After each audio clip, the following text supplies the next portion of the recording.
Hello, everybody. Good afternoon. Hello. Hi, Hola. How are you?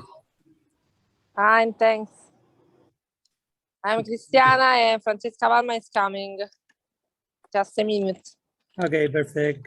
Okay. Nice to meet you again. Hello. Okay, so we are here, Elena and Roger from La Salle Campus Barcelona. And we are going to start the educational robotics with microbit depth resolution. And here is the agenda for today. We are going to spend more or less 20 minutes showing and discovering some educational robotic kits for different ages. And then we are going to solve the microbit challenge that we proposed. And at the end, if there is time or any doubts or questions or experience you want to share, we will have more or less 10 minutes to share doubts and questions. So let's start. First of all, to warm up, if you can write in the chat the sentence, hello, my name is, for example, Roger. I work in your school, and from, where are you from? From which city or country?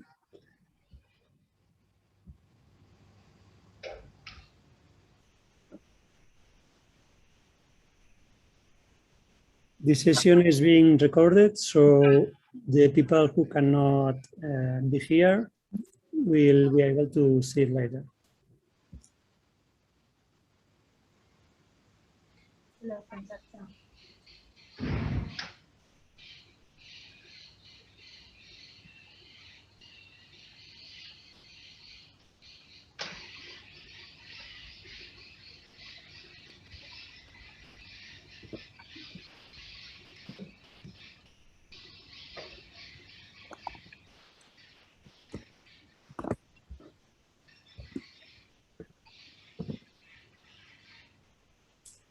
Okay, thank you. We will continue while you are presenting, introducing. And first of all, in order to also to adjust the time in this workshop, we would like to know how difficult was for you to solve the proposed challenge. So maybe you can write in the chat these 4 options, if they were easy, medium, hard, or maybe, sorry, I didn't have time. So we will spend a bit more time here if it is necessary.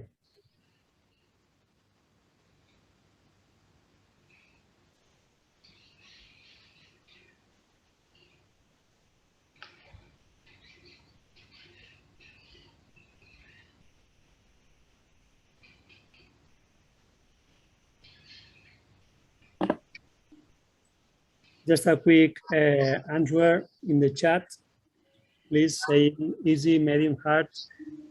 If you have done the proposed challenge of microbit. If not, we will solve later. Yes? No one? Okay, so we will start talking about educational robotic kits. There is a lot of variety of educational kits. If you search, for example, in Google, you will find there is a huge amount of that. And maybe sometimes it's difficult to select one of them, no? So we will propose you some, we will share with you some recommendations, okay? We have based on these statements, the educational kits that we have selected are created or supported by educational or scientific institutions. Okay, so research-based. They are robust, so they had quite years of use, and they are robust, so the children can use in the classroom a lot of times, and they are strong tools. Then the most of them can be used as a cross-curricular activity, mixing with another discipline, and they have a good cost and relation with the quality. Most of them are free. And all of them has a big community of educators and resources around the world available online.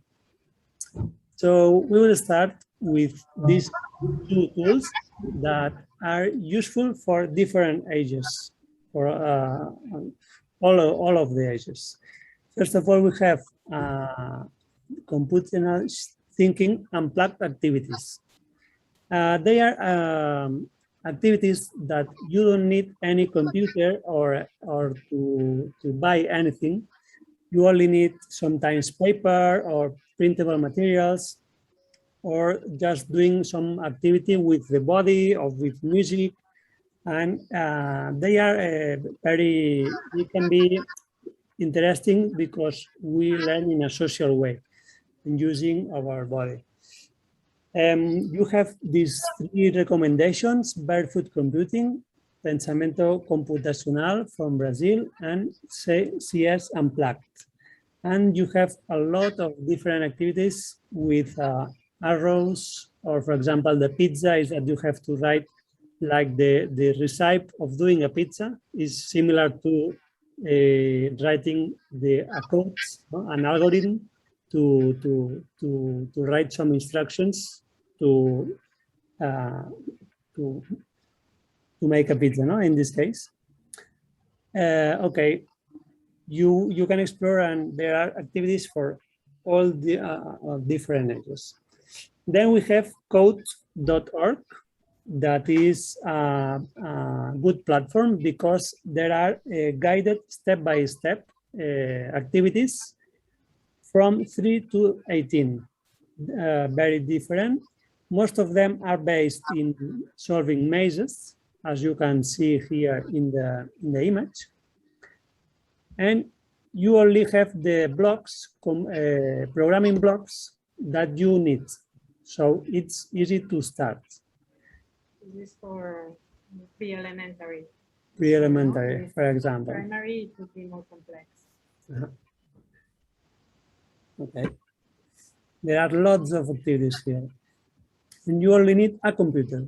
We recommend doing it in pairs, for example. Also, we have tools for kindergarten and pre-reader. We recommend a lot this one, that is Kibo. That is, the children are going to code using manipulative coding pieces. Yeah, we have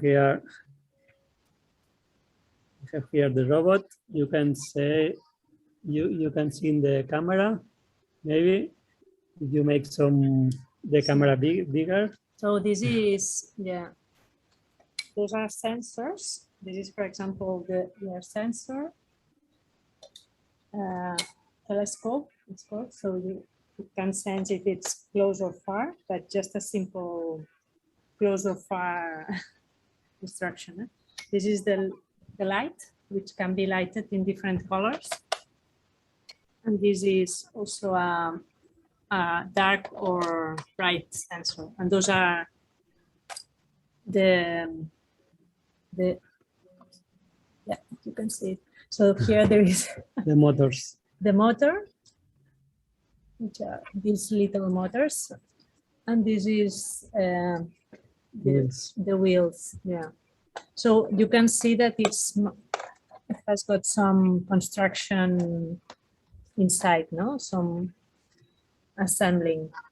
And when the kids have mounted this little robot, then they join little pieces of wood with instructions and with a barcode in front, and then they can do a simple program. For example, here, I did a little program which would be start, going forward, shaking, and finishing. No? So I will scan it now. Oh, I will do it here.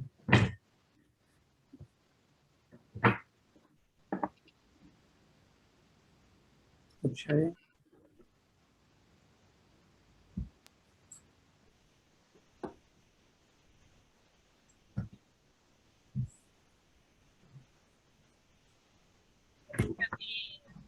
Can do more complex programs. This is recommended for pre-elementary. So we just show this kind of robot for information, because I know that you are more related to secondary and primary. But it is interesting to know how do they start. Exactly. Okay, then we have this one that is free, and it's called Lightboard, and is an application for tablet. It only costs €3, and they can solve also mazes, but in this case in 3D. So it is a bit more complex than code.org, like this one, for example. Also, we have, for pre-readers, we have Scratch Junior. That is a creative programming application for tablet or computer that is free. And we can design activities like stories, animations, or simple games, like this one. So the children will drag and drop and create some simple programs. For example, this flag is for starting, and this event is for when the cat is touched.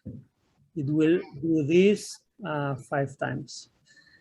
And also has a simple editor, so they can start editing images and being creative. So they are a creative approach to programming.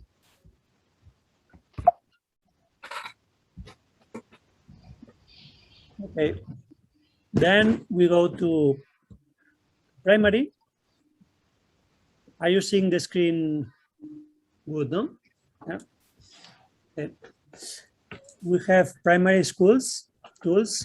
We recommend, for example, Lego Widow or the new Lego Spike Essentials that you can see here in the camp.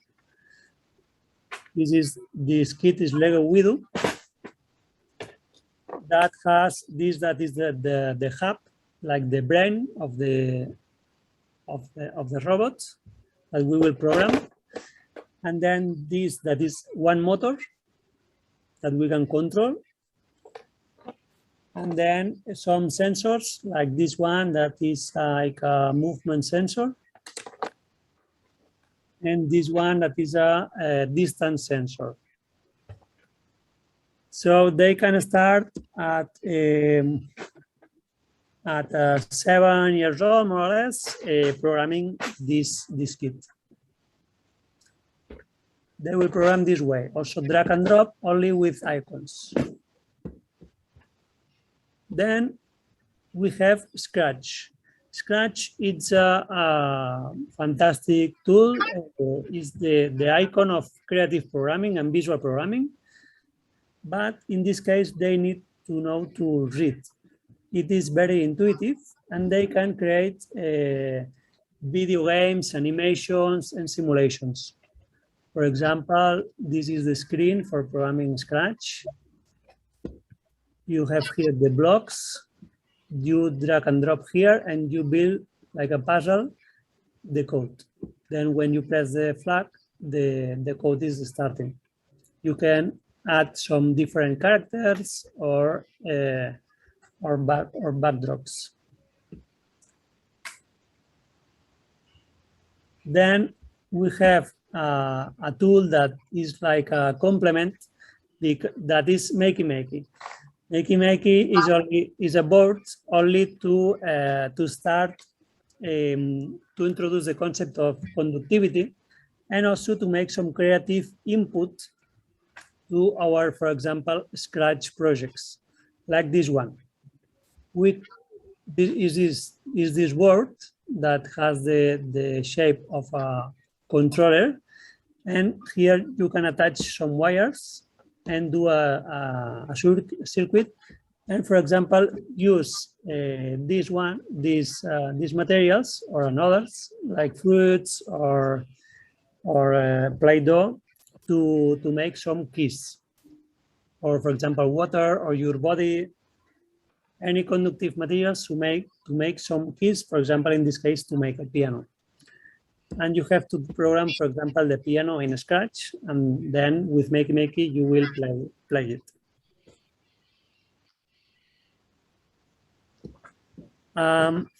Then we have Microbit that you can use it from 9 to 15 years old, and as we will see, it's perfect for introducing to electronics, and we have a very good online simulator. It has integrated sensors and it is expandable like this that we are seeing in the camera. Okay. And then we go to secondary schools from 12 to 16. We also have a Scratch, but here we can do more complex projects, like for example, this one, doing artistic projects with repetitions and the tool that's called pen. Or for example, this that is a simulation of the COVID. No, it is interesting because when the balls touch, they pass the COVID from one to another, and we can change the variables in order to see what happens in a different conditions. Then we have the Lego that's called Mindstorms or IV3, and the new Lego Spike Prime that are similar, but also you can see that they use the blocks similar to Scratch.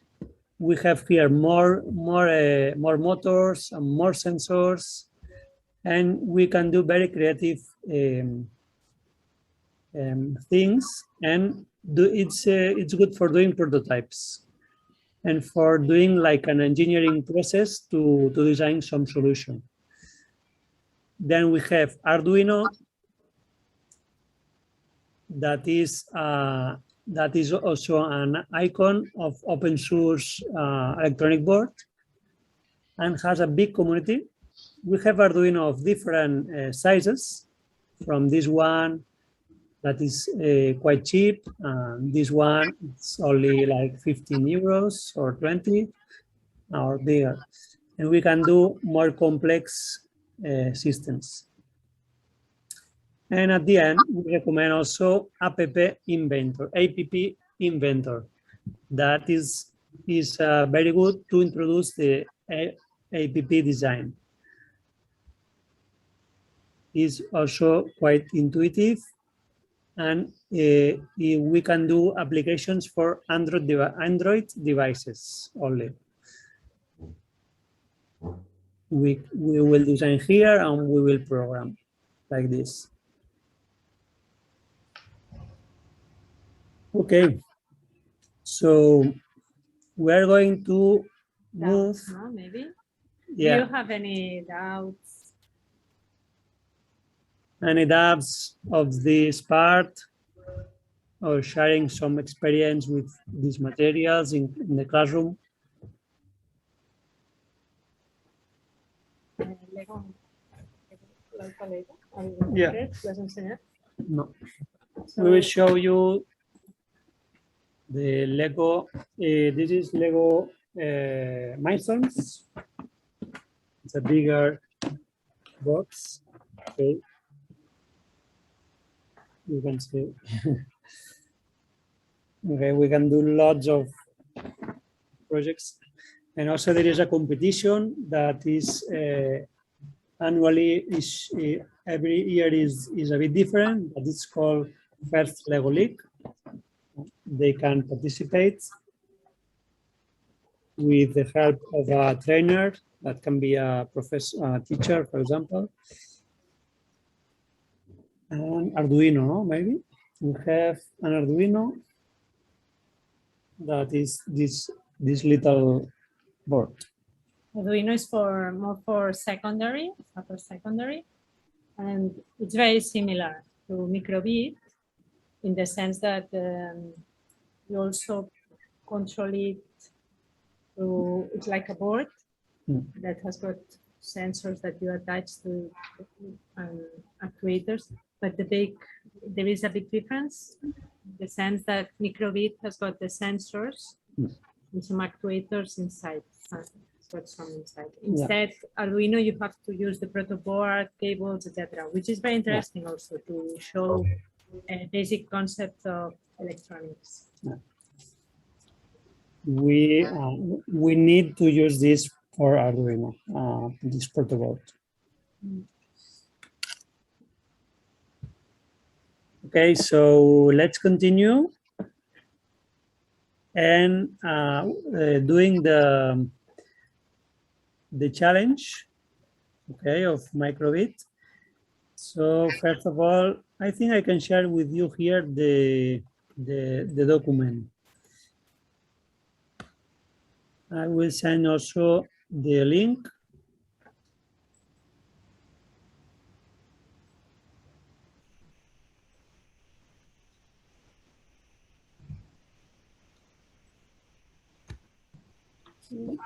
I will send you the link. That is here, inside the platform. So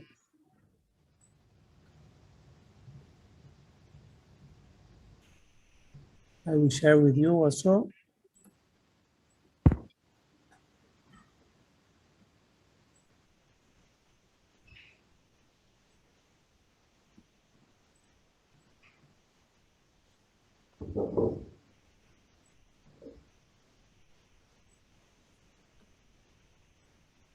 Okay, first of all, we need to go. I will share the screen.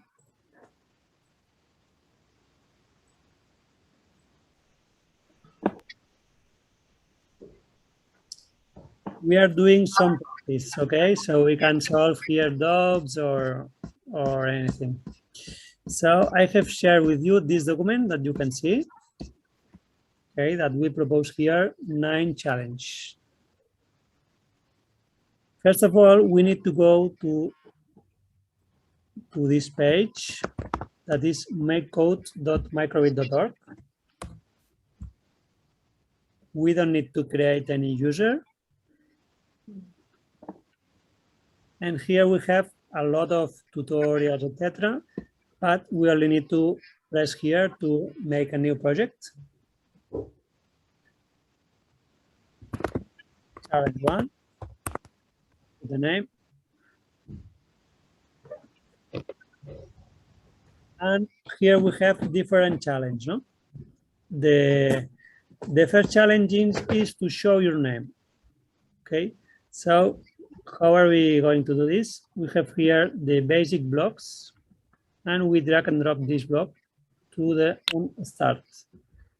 And we write here our name. Then we can simulate here, or if your screen is bigger, you can simulate here. Or press this button to see it bigger. And press the play button to simulate. And if some of you has the board, you can download to your microbit board. Pressing this button, and then connecting the microbit to the computer by USB, and drag and drop this file to this drive, microbit drive. Okay, it will blink the light, and in a few seconds the program will start automatically. So,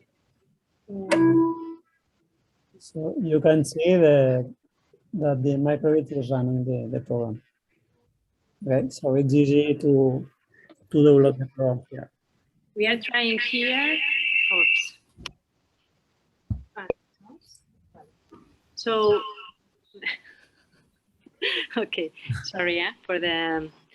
So, a microbit can be programmed with a physical device, but also can be programmed with a simulator, which is online. We will try here with the simulator, but I would like to ask if somebody has got the little microbit. If somebody has got it, can you raise it, please? Or write in the chat. Or write it in the chat. Arduino, I have. Okay, so I see Arduino. not so many people. Okay, no, there is nobody, no, that has got the physical device. So we will drive the explanation towards the simulator. Okay, so use it with the computer. It will be useful like this. Okay, that's it. Perfect. Thank you, Lana. So you can see the document that I'm sharing, and the first challenge is this one. So we have here the goal that is show your name in the LED screen and wait 1 second and do it again, repeating it forever. And here we have a proposed pseudocode. But pseudocode is a code that is written in our own language. And how do we solve that? So you can see we also have these two blocks. We always have two blocks. This on start blocks is only executing one time at the beginning, and when it and finish this, it will pass through forever block and will repeat forever the instructions here. Okay, so to do this challenge, we need to put our name here inside the forever, and then put a pause for 1 second. Okay, or 1,000 milliseconds. So here we are going to simulate the result to check if it is correct. The name, it waits 1 second and starts again. Yes? If you have done that, please say yes in the chat so we can go forward.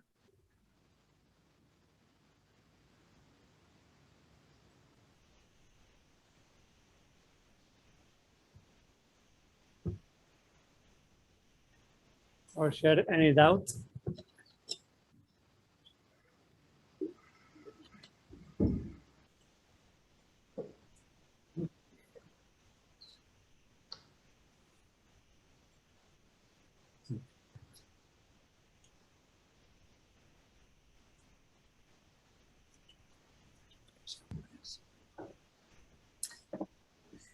Okay.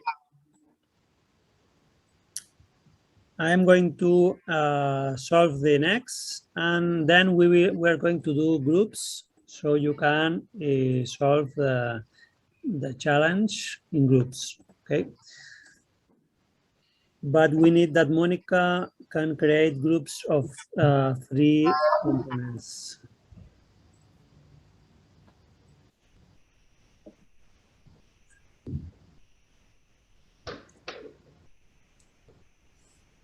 Okay, the next challenge is that we have to use the buttons. are going to create a new project. And the code says that when we press button A, all the LEDs will turn on. And when we press button B, the screen will turn off. So we can do this using this logic if block, that is a condition. And which condition do we need? The condition that button A is pressed. Okay, and what do we want to do here? To turn on all the LEDs. So we have to turn on all the LEDs of the screen. Okay. Okay, and then do the same for button B. We can duplicate this code and only change to button B and maybe put some new block that is empty. Okay. So we can try, button A is showing all the LEDs and button B is turning off. Perfect. So we are going to do groups, but we need Monica to do them. No, ya le entiendo eso. Okay. For the moment, yeah, for the moment, we will continue with challenge 3. Okay. That is showing the temperature.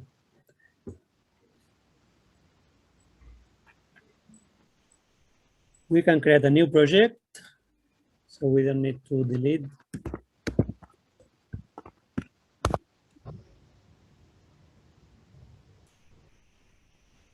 And you have the solutions in the down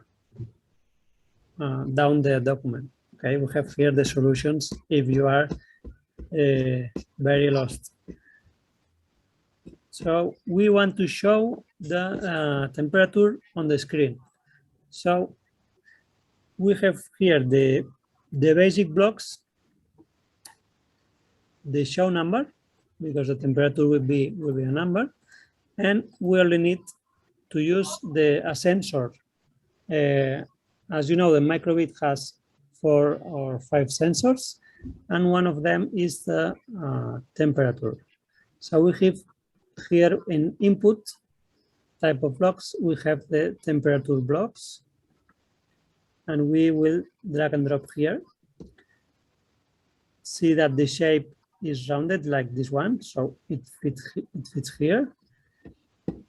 And then press the play button. See what happens. We see here the temperature.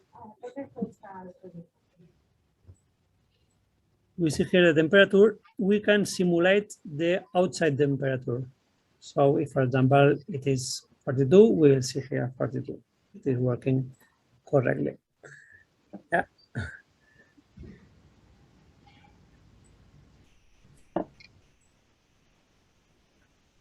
Okay, so we're going to do groups to continue doing the next challenge.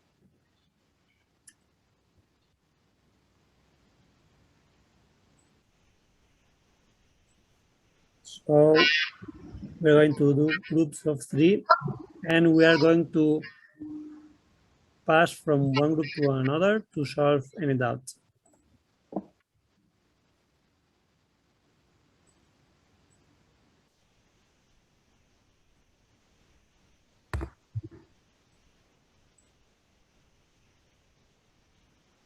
Okay, so see you in a few minutes.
Tutto bene.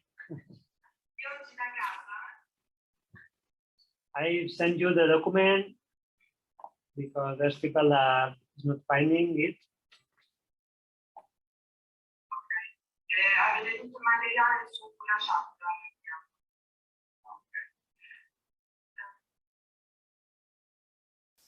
Solo una cosa molto veloce. Yeah. Sono connessa da poco perché appunto sto da casa e anche se non sto bene faccio 3 cose contemporaneamente. Quindi mi potete un attimo ripetere can you tell me again what you were Yeah. In this document, you can find 9 different challenge, and the thing is that you try to solve them. You have the solution in down the document,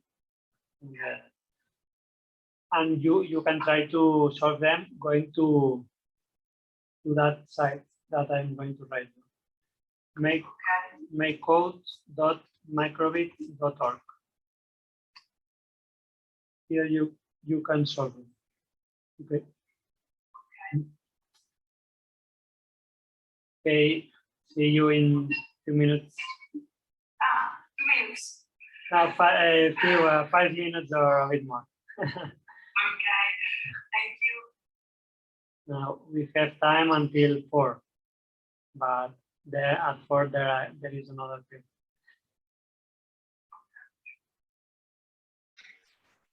Allora,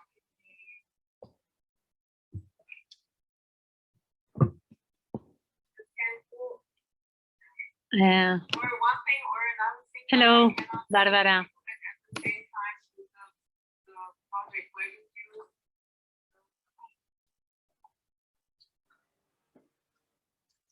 Hola, Bárbara. Hi, room 4. Now Espera. I'm Ahora. sharing with you Can the you hear me? No, ya. Okay. I need to go to room 4. Ok. Thank you. I have a problem with my tablet. Thank you. Roger, tu tens el control. Pots posar la Bàrbara al room 4? Sí.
Okay, hello again.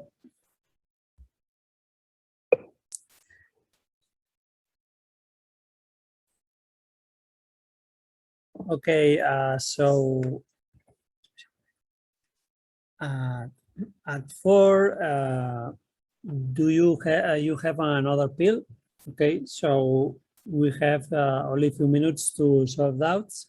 We know that are difficult times now because all of you are starting the schools and well, maybe there is not a lot of time and you cannot see the videos and this, but we recommend you a lot that you practice and you can see the videos and you can see the documents that I will show that you can find here, no?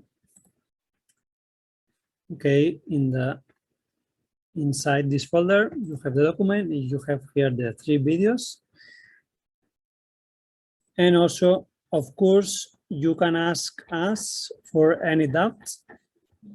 If you have any doubt during these days or this next month, you can write us and we will help you with any doubt you have. So please share if you have any doubt or comments.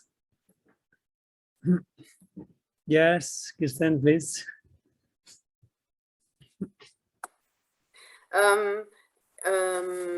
Thanks a lot for the workshop. I have the impression, I mean, I'm not a scientist. I have the impression I got an idea of what is possible, but for me, it would need much more practice. Is there the idea that we go to Barcelona once and you show us and we can touch everything and you can help us, and that's what I miss. I think it would be a great thing to see that like live and being able to touch all the things and see all the things you showed us. Is the plan there to do that? Yeah, it will be great because it was designed at the beginning doing presential, no? But I think that for the moment there is no plans for doing this presentially. Okay. Because I have an idea, lots of things we could do, but I wouldn't feel able right now to do that with the kids. I mean, I'm still busy with trying by myself. So, yeah. Yeah. We understand. You can see here the case of micro:bit, and usually it comes with a USB cable, a simple guide. This is micro:bit. If you are going to buy some of them, there is now the version 2 that has more functionalities, has a microphone and a little speaker here to make some music, simple music, and another button here, a touch button. And usually we recommend you a pack, basic kit like this that has the USB cable, micro USB, and some batteries, because you can attach micro:bit in the arm or whatever and move with it. With little batteries. Okay. My daughter's working space. Okay, fantastic. Your daughter can share something with us. Great. Okay. So maybe as you have another pill in few minutes, we will finish here, so you can rise up and go to the take some water or whatever. So thank you very much for being here, and let's keep in touch for any notes. Ciao. Thank you a lot. Bye. Ciao. Good luck. Ciao.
Ciao gruppo Italia, tanto ne approfitto per salutarvi a tutti. Ciao, Oggi Francesca. ciao, ciao, ciao, oggi sono da casa. Qui a scuola è saltata la corrente perché c'è un temporale. Ottimo. Sta arrivando anche qua, lo sento. No, Però qua ci a sono Roma zingare, no, quello qua a sì. Roma no. Quindi siamo in condizioni un po' precarie. Tranquillo. Ah, voi avete capito il compito di prima? Per fortuna avevo dei compagni di gruppo più bravi di me. Sì, ma era l'altro, il turco, che ha capito. Io ero ancora work in progress. Sorry, how many minutes now we have for the break time? 5. Monica wrote 5 minutes. Okay. Okay. You are super. It's working.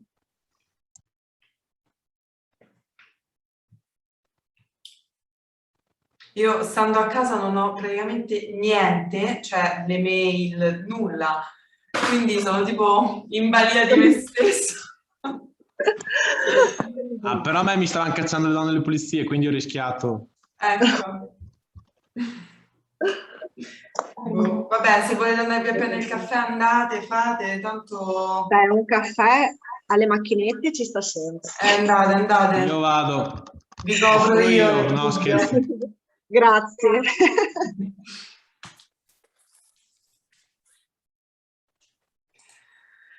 Ah.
Hello to everyone.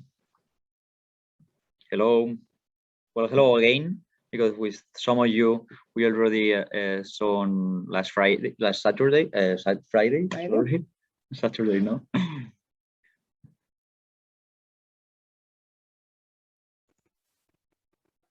Hello. Hello.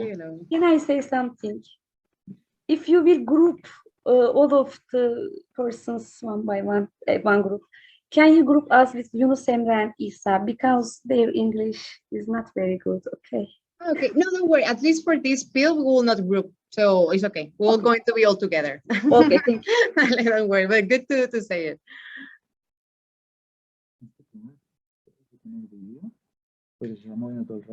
No, porque ya, sí.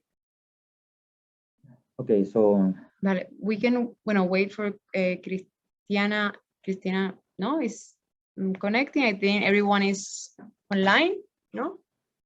To get started. Sí? Vale, perfect. So, well, again, good to see you again. Most of you know me, Monica Sanchez, and this is Jaume Pla. He was also with you on Friday. Right now, we're going to start with the training pill of photo composition. To get started, do you got a chance to see something, the video or the document or any of the bill? no, not really. Well, don't worry. It's a very easy tip, but a really important one. Well, we think that it's important one, and it's quite fun for your students. So we are going to show a PowerPoint with the explanation, and then we will practice together. Okay, but it will be easy. Don't worry. Yeah, this is an easy pill. So I'm going to start sharing the screen. Okay. All of you can see the PowerPoint, right? No,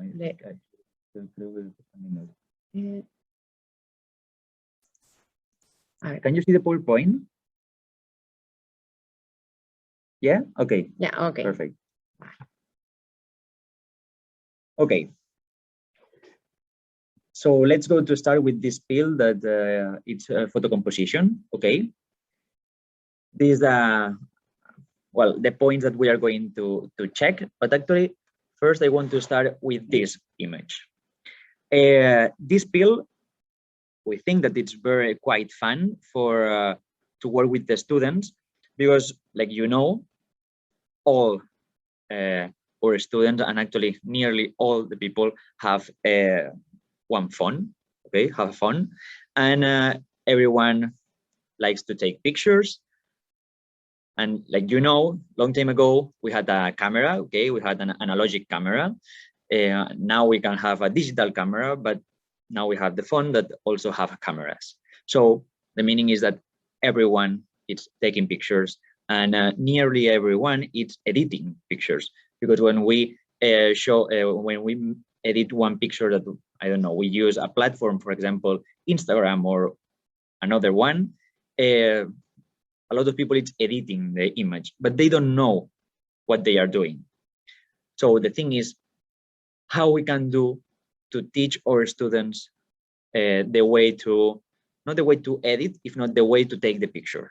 So which rules we can follow to have a clarification of the rules when we take a picture. Okay, so what we are going to do is to tip the most important rules that we can follow when we are taking a picture. Like this, we are going to finish with a better picture at the end. Okay. Yeah. For this, maybe it doesn't even matter if you have the greatest environment or the perfect scene, but how you made the composition of the picture. Okay, so these tips can apply for you to have it like a very professional picture, but also like a very day-to-day picture, no? The things that you normally take with the place that you are or with the people that you are. So are very basic tips that I think can apply for young students and also older ones in high school or other students, okay? And the only thing that we need is this phone with a camera. Like you can see on the image of the PowerPoint, we need, like I say, a phone, but you are going to see that we have these lines that make this quadricula. Like a grid. Yeah, like this grid on the camera, okay? Actually, all the phones can activate or deactivate this grid. And this is going to be very useful now when we are going to teach you the tips, okay? We are going to use this grid to follow the rules taking pictures, okay? So, like I say, Androids and iPhones can activate this grid. The iPhones can go in settings. So if you go to settings, you will have one click to activate this grid if you don't have. And the Androids also can go inside of the camera. The 3 bars in the corner. If you go there, you're going to find one option that says show grid lines is the name, okay? So actually, yeah, you can have now take a minute, no, to maybe look out for it in your phone. If you have Android, look out for the 3 lines in the top. Click on it, and you will find the show grid lines. And if you have iPhone, you can go to settings, and then there in settings you will have one click to open this grid. Okay. So now that we have a phone and we have the grid, let's go to start with the rules that we can follow and what we are going to finish with, which kind of picture we are going to finish. The first rule is the rule of the third. Okay, that we are going to use this grid. Well, like we said, we have the camera. Actually, this we already explained. The important thing is that we are going to have this grid just when we are taking a picture, not when we take a video. Okay, for video, it's another thing. Yeah. So if we have seen, for example, that the lower part, for example, the ground is the point that has more interest, the rule here or the tip will be for you to use the upper horizontal line of the grid to put the horizon, okay? And then we have 2/3 of the picture is going to have the interesting part. No, in the case of this picture, you have the ground that has this texture, this ground. But what will happen if it's the sky or the upper part of the picture, the one that has more interest? For example, in this case, is the sky, has more it highlights more than the ground. Then you put it the 2/3 in the part that is more interested. This can work for horizontal pictures and also for vertical pictures. For example, if we look in the picture that is to the right, if we change the horizon line, according to that is not put in the grid, it's more unbalanced. It's not that it doesn't work, but it's not as balanced as if you put it in 1/3 of the picture. Happen the same in this picture. We have an interesting sky, but the ground in this case, it has more interesting elements. So same thing, instead of putting it in the middle, then if we put the horizon line also with the upper horizontal line, then we're going to have, we're going to bring the attention of the picture to the ground or to the lower part of the picture. Approach the horizontal line with the horizon. Okay, and we are going to finish. At the end, we have the horizon in this horizontal line, and also we are taking the earth more, with more interest. Another thing, better sometimes once you already have a picture made, instead of zooming, maybe better crop the picture can be also another option to have, to set the horizon also in the grid line. You will, because it's important that you practice these rules before to show to someone, and it will suggest you to take a picture, a normal picture, and then try to edit and make the horizontal, the horizon near to the horizontal line, and you will have the 2 pictures, and you can compare, and you will see the difference. Okay. For example, the second rule that we want to explain you is the intersection points. The intersection points is the intersection lines that we have in this grid. The important thing for this rule is to approach the element that we want to hide with the lines that we have in this grid, okay? One thing is to approach the element to the line. And then the second thing is to approach the element with the intersection line. So in this image, we can see the first one. No, I want the mouse. Okay, in this image, we can see that, okay, this mushroom, it's over here, but if we put the mushroom in the intersection, the result image will be more powerful. Actually, the idea for all these rules is that to finish with a powerful image, okay? That is important that if we follow the rules, we will, at the end, we will finish with a powerful image. So for example, the second one, in this case, we want the A of this dog in the intersection, more or less in the intersectional line. And then if the dog is looking at the horizon, the final picture, that in this case will be this one, it will take more power at the end. Actually, like I say, it's important that you take a picture and then you make a copy of this picture and you verify the lines and everything, and you will see the difference between the first one and the second one. The rule that we said before, and we have 1/3 of the image is having the interest. In this case will be the dog is the main character, in the picture, and then we have 2/3 too. In this case, to the point of view, to the part where the dog is looking. So we have like dividing the picture in 3 segments. The eye of the spectator, goes directly to the interesting point. In this case, will be something related to the thirds. For example, in this image, we have an interesting thing because we have 2 things that we want to highlight. Yeah. One thing is this person that is with the blue jacket, and then also it's the line of stones that we have there.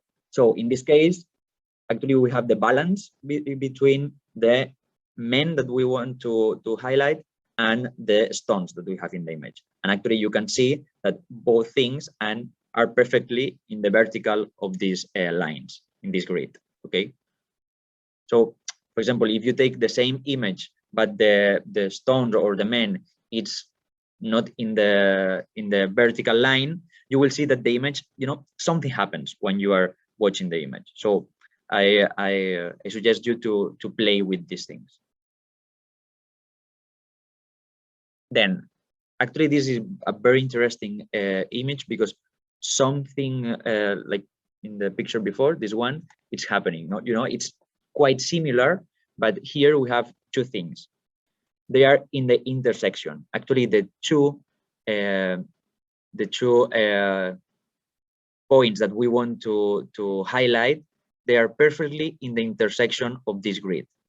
Actually, and you will see that when we have the image, looks very good, but when we move this grid, the importance of the image change radically, because now the important thing of this image is not this couple that are having a dinner. If not, the important thing is the guy on the motorbike.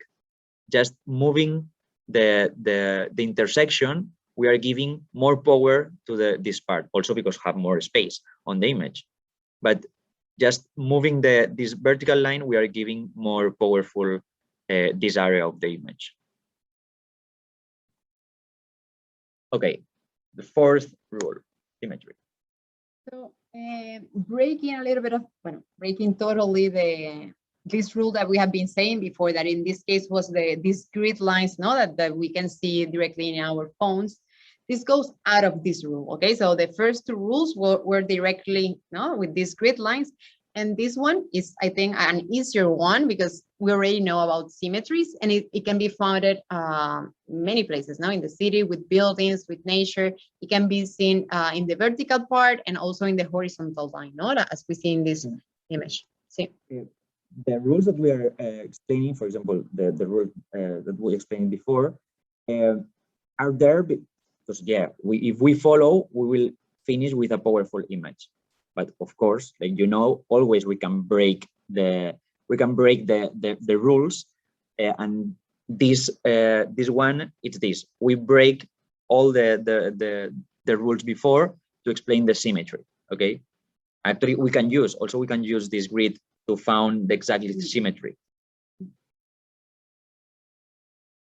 Okay, here it can be seen because this building is exactly symmetrical, so it's easier to find it, no? And also even with the light posts, they are in both sides, no? In this case, if it wasn't symmetrical in the size, then you can go nearer to the point that has symmetry, no? And then directly just centered in the image.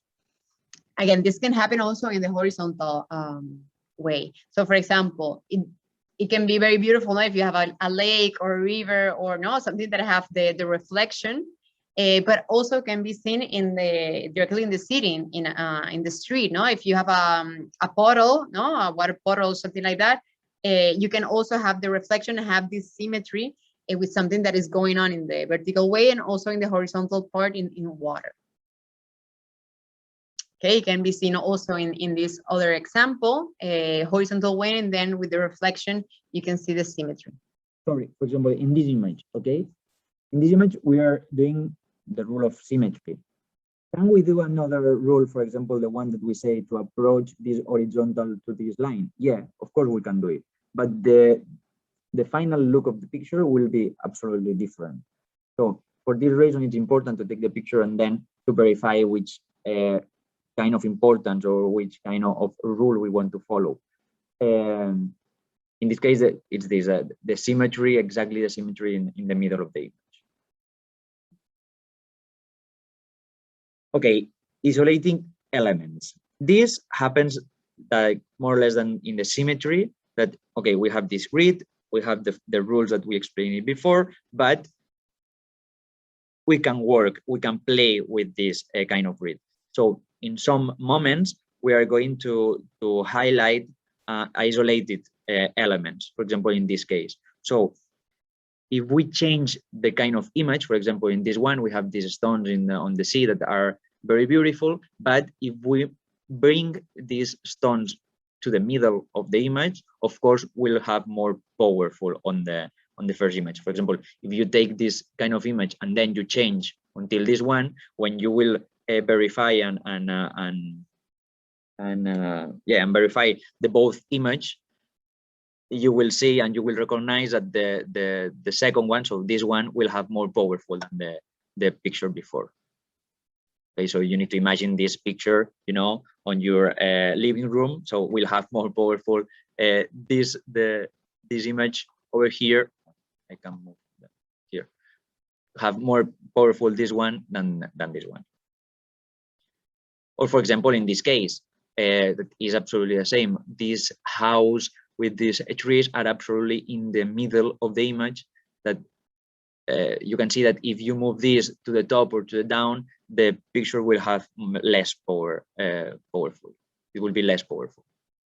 This helps a lot when also like the background of this isolated element is quite constant, no? It's quite similar, no? Similar to this one, no? Everything doesn't have a lot of distractions, and then it's just one main point that is very different, no? Like in here we have the clouds, similar color, no? With gradients, and then it points directly to the house. Or for example, in this image, you know, there's the same things happened. We are moving to these leaves, yeah, these leaves in the middle of the grid. So, and actually it's in the middle of the horizontal line. So at the end, we finish with an image that we are highlighting this leaf. Another topic also that breaks the part of the grid line is lines, vanishing points, and rows. So what are we using? We're using invisible lines, invisible points that helps us helps the eye to direct to one specific point, that it will be the main point of the picture. No, like in this example here, it will be the rays of light that are directing to the center of the picture. That is where the light source comes from. Or here, for example, we have this rocks that brings the eye also to a main point, that is the standing rock. So it's like vanishing line bringing to a specific point. In this picture happens similar, no? There are imaginary lines, no? Like in this case will be the direction of the mountains, how they go down. Also the lines of the rock, no, where the man is standing, that brings also or direct or signalize, no, the man that is in the center. So it's like bringing the attention, all these lines to a main point. All these lines or rules are giving a way to when we see the image is really balanced. Okay, so the important is this, that when we see an image, our eye see the image very balanced, and this when the image is attracting you to watch it. Here very similar, no? We have this deck, we have the boats, no, that are also directly in terms of like the diagonal lines are bringing to the center, no? That we also have the mountains, no, that also have that diagonal lines that brings also to a main center in the center of the picture. Also like roads, also our eye travels with the road, no, and then it ends up in the main point of the picture. In this case, no, it will be this road in the top of this mountain, no, that brings us to this building at the end. It's giving you like a history, you know.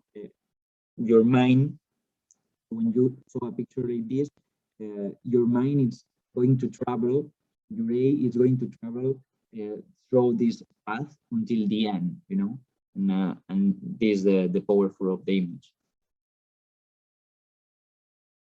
Similar here, no, you have also the thickness of this road, no, it's sort of like very, you can even feel yourself in this starting point of the road, but then it starts even to vanish, no, and with the distance bringing you to this chapel there, and also, no, the lake at the end. Similar here, we have, no, very big, no, very near also the road at the beginning of the image, no, in a first plane, bringing us, as Jamal was saying, no, with an itinerary, no, that travels through the picture to a point at the end of the image. Okay. And the last one, the last rule that we want to introduce you is the composition corners. In this last one rule, the eye was traveling, okay? So the picture, it was explaining you a history. So that your mind, when you saw this kind of picture with the rule, your mind it's traveling there, and it's going through this path, okay? And what your mind want to discover what is happening at the end of the road, okay? So in this seventh rule, that is the composition corners, something similar happens, but it's quite different. Actually, it's that for example, in this image, the river, it's completing a corner of the image, and the same thing can happen with the road, with a road. Okay, that is composition the corners of the image. Okay, in this case, the river is going to the corner, or in this case, the same is happening. So it's not that the eye is traveling like a road that you don't know where it's going to arrive. If not, that is the composition of the image, of composition of the corner. It's like the water path, no, it's leading all the way to the corner, so it has like a continuity, no, like if it is infinite, no, somehow it, like as it's in the corner, it brings the eye all the way to something that is not finished. Exactly. Or for example, with the river, it's working very well, you know, completing the corners. But also, like we said, it's with the rules. This can happen with this the rule and the rule before. Okay, it's between the two rules. Okay, and until here, all the points and all the tips that we wanted to explain to you. Then we have some other things, no? So there are many tips and rules that you can follow. These are 6 of them, okay? And then from there, other things to keep in mind is for you to have a clean camera, no? This happens a lot also with our cell phones, no? Sometimes it's the finger tip, no? Like we touch it and then we can have blurry pictures. Thinking about the point of view where this vanishing line is bringing us. It could be something related with nature, a person, something vivid, something that is alive, or it can be directly just an object that brings the attention of the composition of the image. And it doesn't have to come out all in one picture, okay? Sometimes we also want to capture everything that we're seeing in one picture, and neither in the first try is the perfect image, no? So sometimes it's like by trying and practicing that we get the picture. Also thinking about the details, no? These are small things, as we were saying before, no? Sometimes it's just this mushroom that we see in a huge landscape, but it's to focus on something and then make the composition out of that detail that we have found. As Jamal was saying, related to the filters, I think many students already know many apps that, but I think they are easier to use, no? That are the filters. That is to change, the filter of the image sometimes when it's already taken or before you take it. It is recommended not to use the zoom, no, because also because of the resolution of the camera. If you have a professional camera, of course, use the lens to make the zoom. But if better, take the image where you at, and then you can crop it, for example, and think about where the light is. For example, in these 2 images that we found here, same position, but then thinking in filters, thinking how do you position yourself if you have the light behind you, in front of you, in the sides. No, you can also play with the shades that the lights bring.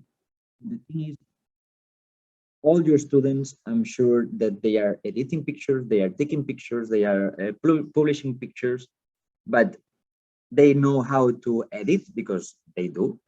And they take pictures, but they don't know why they are taking the picture like this.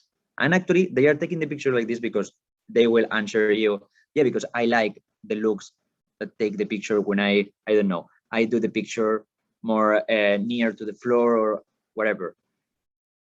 But at the end, they don't know that they are inconsciently, they are following the rules that we are explaining you. For example, they are using this grid and they don't know why they are using, but at the end, when they will know the rules, they will say, okay, perfect. Now I don't need to find exactly where I want, because I know that if I have this grid, if I approach the element until the vertical or the intersection, it will take more power at the end. And of course, these things that Monica explained to keep in mind, that are points that we always need to remember. And the most important thing is practice, of course, like always. One thing it's learn, and then the second thing is practice everything to verify and play actually. So, yeah, and thank you for this small presentation. And then we wanted to take it out this and we talk with no directly with them. 1 second.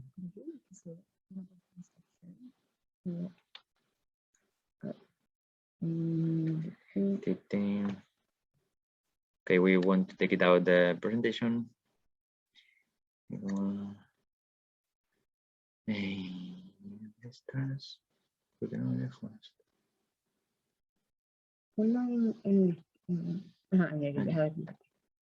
Okay. Okay, and Actually, we wanted to ask to you, well, first, it's important that you practice all of these things. And what do you think? You think that there is going to be interesting for your students, that they are going to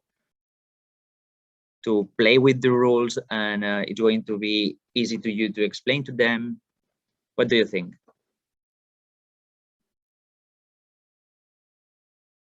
Nothing? Everything clear? For sure, they're going to be, as your students, maybe that there are even no other rules or no other tips, no, and then they can aggregate to this list even more rules. These are like some basic rules they can start up using. Now with social media, with many inputs that we have from our environments, I think it could be a interesting topic for them, because as they use them like in their everyday use. I think this, that everyone is taking pictures, but they don't know why they do like this. So at the end is to tip and clarify. Yeah, you are taking the picture like this, but look, it's for this reason. Okay, it's when you approach the elements to this intersection, so the picture will take more powerful, and the picture will be balanced, and your A will be attracted by this rule of the image. So I don't know if you could, well, we already asked this, that if you could see the PowerPoint and practice before. You could see, because we're very used to these type of things. Do you have any questions or doubts or comments regarding this topic that you want to discuss?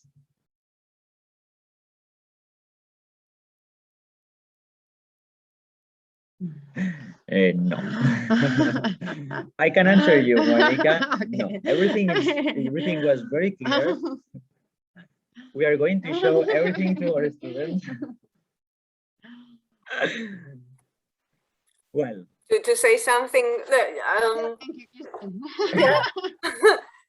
This was finally something I really understood, and I said yes, and finally something I can teach maybe the students, because usually it's the other way around, when because I have to ask my students, how do I do that in Instagram, and now finally I can tell them. Susie, no, Kristen, thanks for your comment. I agree with you. I think it's something like for everyone. No, I think, but I also told my neighbor, no, it's not something you can tell everyone. More than the age, is something like very common. No? Everyone is taking pictures, and it helps you now to see the environment or the scene that you have even differently. No, I think so. Once I learned these tips, now when I'm taking a picture, I have in consideration other things that I didn't have before. So for sure, yeah. So for you, for your students, it's a common use. Yeah, you're right. And I believe because that everybody's taking a picture, but they don't take care about how the picture looks, and then they say, oh, looks, would be nice if I did the image, differently. But now that you know this kind of rules, when you are taking the picture, you can take care about how the picture looks. And other things, as this is a very simple class, no, a simple thing to teach, let's say. But the the things that they can, the projects or the homework or the things that you can do in the classroom or to go outside and put it in practice, I think it's quite easy, as it's an instrument, a tool that many students or that you can have probably in the classroom, and then you can use. It's not maybe an equipment that you need to buy, like a professional camera or something like that. It's as simple as a mobile, a cell phone. Actually, can be very interesting for them, because when a teacher say, okay, take your phone and work with your phone, because normally we say the contrary, don't take the phone. So now we are saying so take your phone, and okay, now we are going to take a picture with your phone. Now, yeah, the work is taking pictures. And also, but for sure you're going to later on como que invent the activities to teach this type of field. But you can start with the simple part just by, okay, take a picture from the knowledge that you have, and then by teaching them the tips, and then taking the picture from the same site or from the same place. Now taking in consideration the rules, it can be a way of them for learning. Okay, yeah, so my eye or my perception of the scene has changed with just these rules. No? I mean, you can think of many ways of teaching this. I don't know if you have any ideas or other ways to put it in practice in school with your students. Some of you already know it, these kind of rules, or some of you already practice or check these kind of rules before? No one? Well, yes, this was 1/3, 2/3. I know that I did that already. Well, what I mean, if we still have time, what would be also interesting for me would be lots of filters and things. Anything I can do, for an example, to let the photo. If I don't want it to look natural, but with a special effect, what kind of special effects are there? We can use maybe. If you have any tips for that, if you still have time, maybe that would be interesting. Yeah, actually about the filters, well, it's a huge wall because you have too many filters, you have too many apps, you have too many options. It's not that we can say to you, yeah, if you use this filter, yeah, it's a quite complicated explanation because I mean, you want to use the filters for what? I mean, at the end, what you want to do with the image? It's because each image it's different than the other one. So, for example, I use Lightroom on my phone and Photoshop, but as you say, maybe it's for different kind of photo because I don't know, maybe in vacation. When I took photo at the mountains, I use Lightroom, and maybe for a special effect, Photoshop. But Photoshop is more complicated than Lightroom. But Lightroom is a word. Actually, yeah, it's a good question. But at the beginning, when we were talking with Monica, we decided not to touch the filters and this wall. Why? Because, for example, it depends on the application, so the app that you are playing or working. Because, for example, the normal camera of the phone have one filters, but then if you use, for example, Photoshop have another kind of filters, and if you use Instagram have another kind of filters. So the wall of the filters it's too big, and we wanted to specifically say, okay, go to the first step, that is how we do the picture and why we do the picture like this. And then if we edit or we change the color or we do another filter, this is another thing. This depends of the app that we are using. For example, Francisco, no? That was talking about the Photoshop and Lightroom. Kristen, there are many apps also directly with the camera. There is probably in your camera you can find it also. That is the filters, no? And then you have the one that is more brownish, more bluish, more yellowish. No, also the tone. No, it changes. It's very vibrant. It's black and white. No, this type of filters. For example, in class, something we teach is also depends on what you want to represent. For example, if it's a picture directly for, let's say, for a poster, no, for a board or something, no, you're making a composition out of a project that you had and you want to take picture of it, to have, for example, the same ambience. Once you have selected, for example, a tone, let's say that is warm, no, and then make sure maybe that the filters also are related to that orangish color, no, this autumn type of colors, also related to the rest of the composition. For example, with the letterings, with the rest of the things that you're going to put in this poster. Or if it's a picture later on to put it as a decoration, no, it will depend in the ambience. Well, here more because we're in the architecture school, so we work with also that part. But no, it will be what will be the final where's going to be this picture, no? So one thing is maybe to know the first part, like how you made the composition. So it's what we learn now in the pill. And then a second part will be how we use the filters. As there are so many, this is more part of the final product. No, for example, with your students, have me thinking like very fast. It can be maybe to create thematics. No, to say, okay, let's create like a very cold ambience because I don't know, well, depending what type of pictures you're taking. And then also relate the colors or the tones, no, that most of the filters have more blurred, or no, this is how the filters work, no? How the colors are or the tones related maybe to one thematic. So that could be something, no? So now I go to my phone, no, and seeing the filters. Yeah, o sea, como you can have it like very bright, vibrant, for example. And I tell you, if we're making a composition out of different pictures, we try to keep the same type of filters or the same type of style, no, in all of them. So then we don't have like maybe one super vibrant and then the other one is more opaque, no, to have also a balance. If we're making a total composition, I don't know if Kristen, this answer your question, because in terms of apps, there are so many, no? It's we say that one thing is how we take the picture, that this is for everyone the same, and then to make a filter, you have too many options. I mean, and too many, yeah.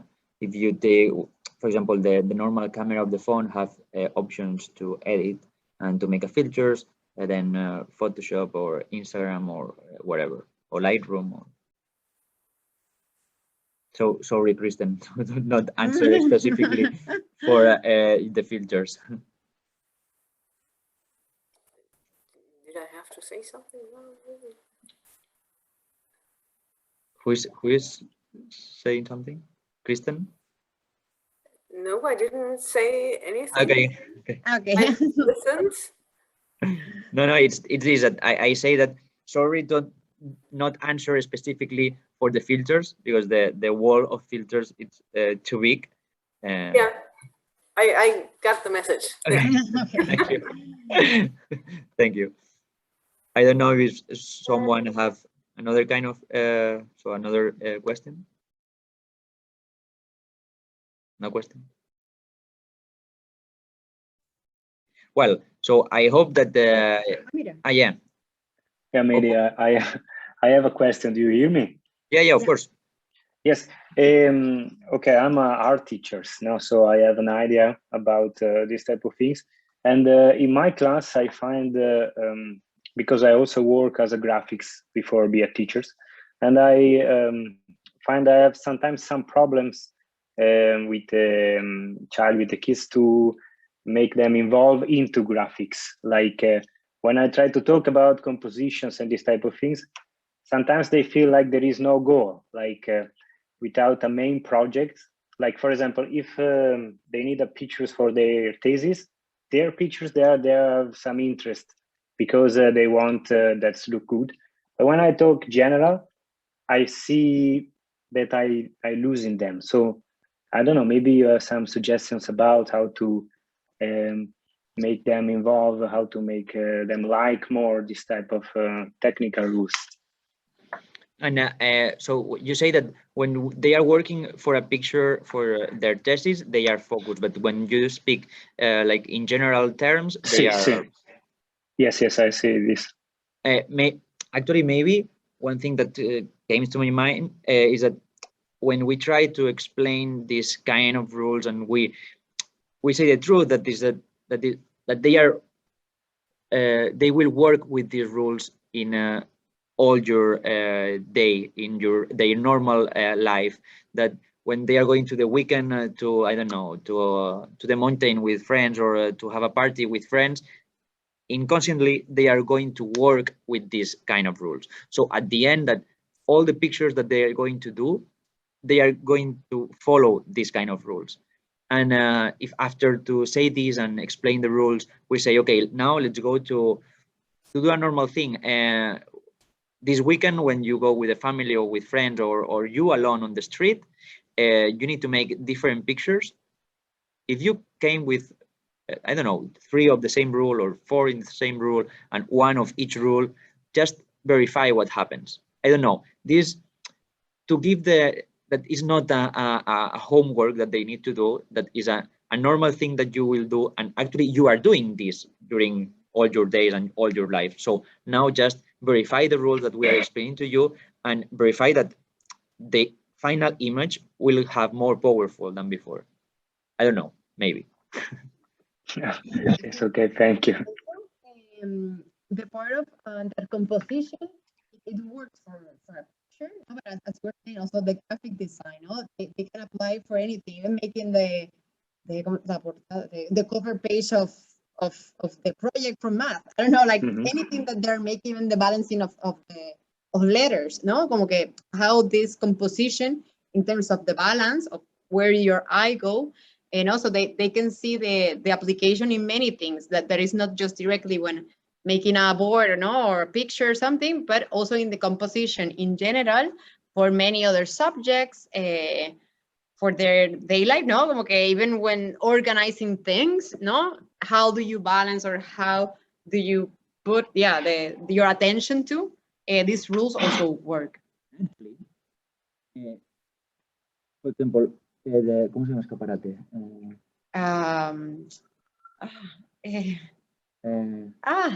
Well, you know, when you go to the street and you see a shop, and I don't know, sorry to say Browns now, but I don't know, you go to the street and you see the screen of Zara or whatever, okay? So you see the screen of Zara, and they are with the clothes and this stuff. So the high browns, actually they are working with the balance of the A. So for example, when you take a picture, so you are working with the balance. For example, the picture that we show you with the dog, so, or with the guy on the mountains. So the same thing happens when you are watching a screen of the shop on the street. So they are working with the balance of the eye, of the human A. So actually, this can be very interesting for them, that everything is working with the balance that your A will keep, you know, or that your A will see. So I think that actually all the browns, they are working with this, you know. For example, when you go to, I don't know, the Nike shop, and they are playing with the colors to show you, I don't know, jeans or whatever. They are playing with this. They are playing with the colors. They are playing with the balance. So the same thing happens when you are playing with the pictures, because it's the balance that your eye is keeping.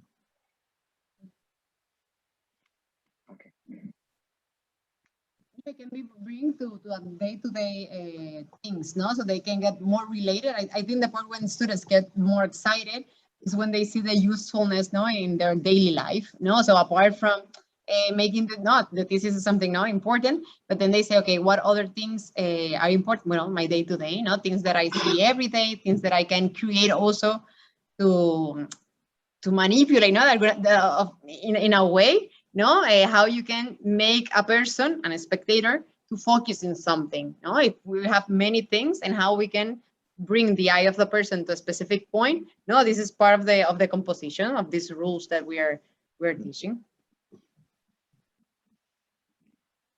Another question? No. You must, I think we must spend much time for learning these tips, and we will make a lot of practice if we have time.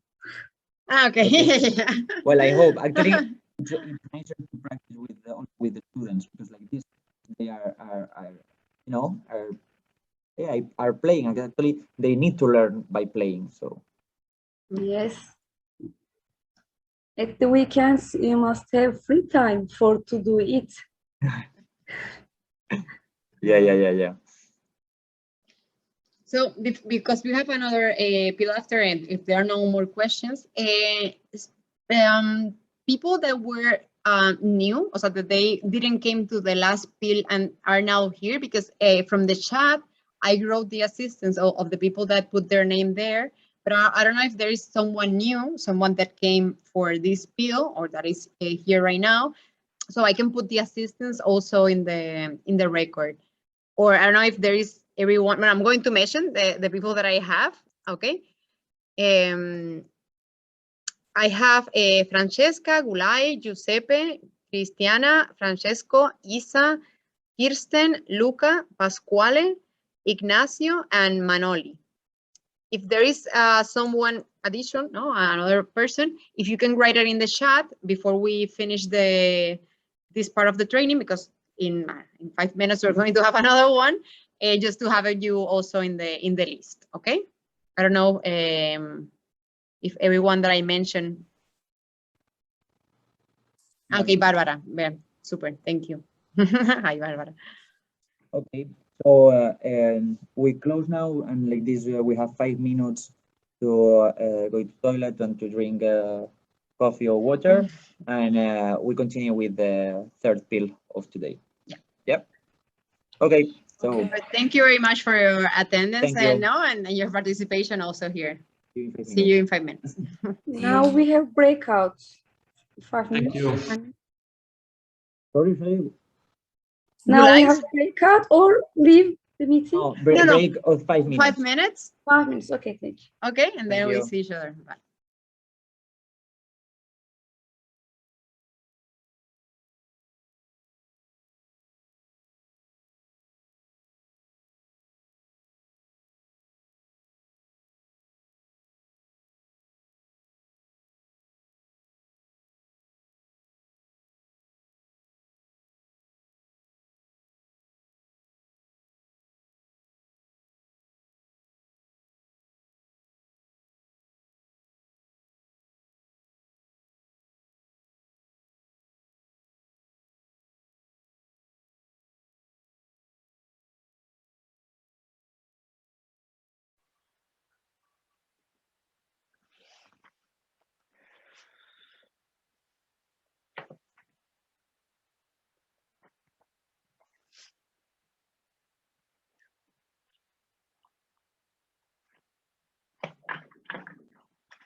Ciao Francesca.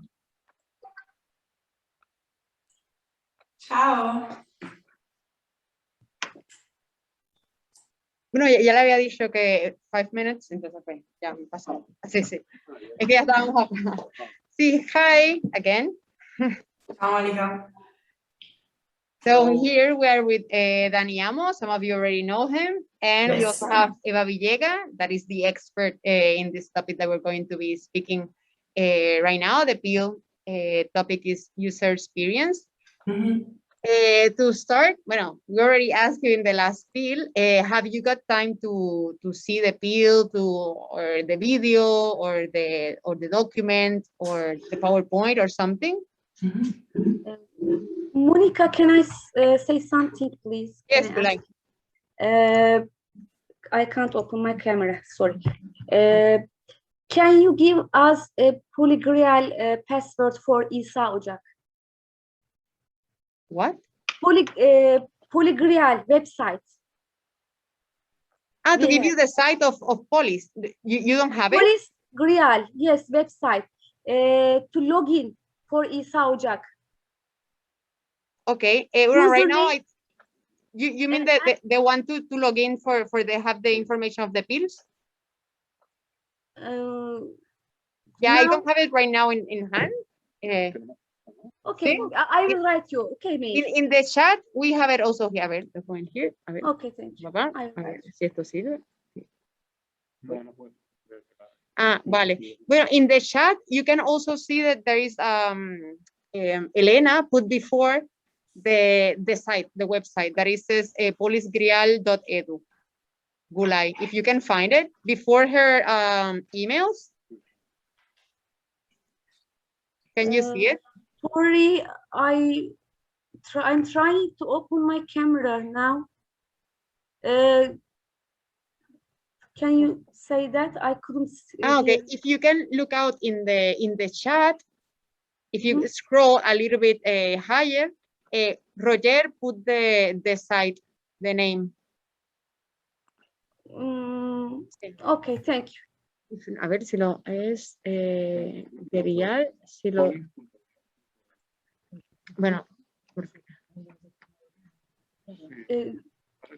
aquí tampoco me deja ni pecar. Ah,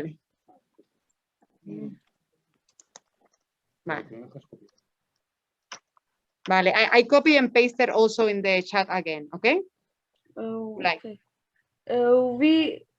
Can we create a user for ESAB ourselves?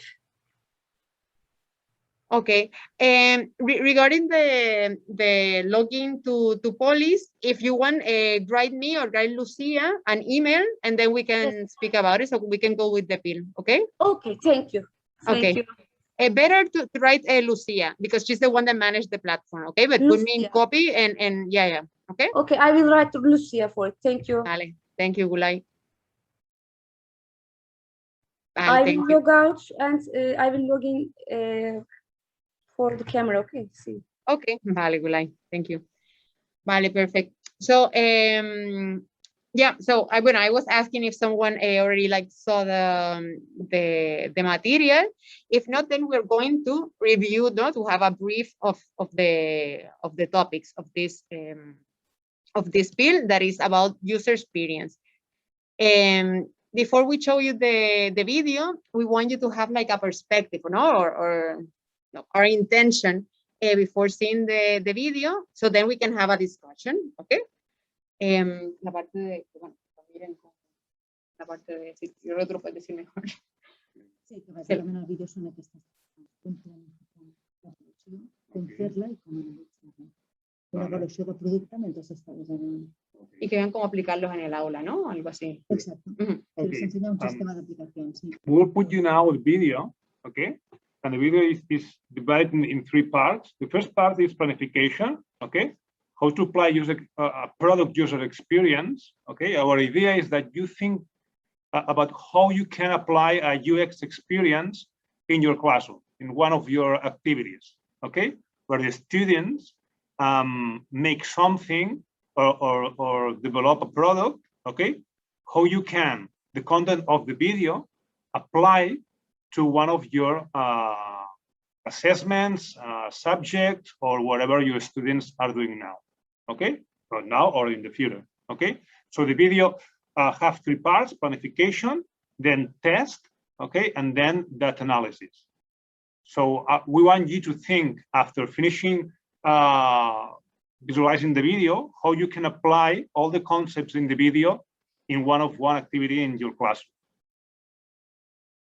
Did I explain myself? Okay, thank you. Fidare. Esta es Francesca. Francesca. Vale, I think if this one con sonido, ¿no? Yo estoy Yeah. con el sonido Yeah. del video. Y es pantalla. Okay, so now we're going to put you the video, and then you can work alone or in pairs, however you want. How to evaluate the user. Do you hear the sound? Experience in a project. The user experience is a discipline that considers people's perceptions and responses with their interactions with a service or device.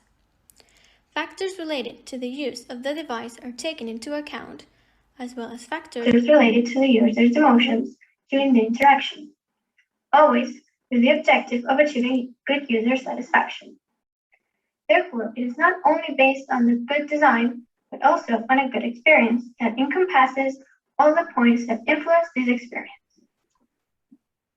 From this first definition, 7 elements which describe the user experience are characterized. We can't see the video. The system must have a purpose. Yes, we can see the video. The system must be usable in an efficient and effective manner. Voy para atrás, a ver, ay, esto se ve un poco rústica. A ver, le doy compartir a este. Le doy compartir, tará. Vale. Deberían ver algo. Can you see the image of the video? Yes. Vale. Yes. And you were hearing the sound also? Yes. Vale, perfect. So I'm going to go a little bit back so then you can have it from the beginning, okay? It's just that short video, 10 minutes, okay? So from the beginning, so if you lose something. Now, we will explain how to evaluate the user experience in a project. The user experience is a discipline that considers people's perceptions and responses with their interactions with a service or device.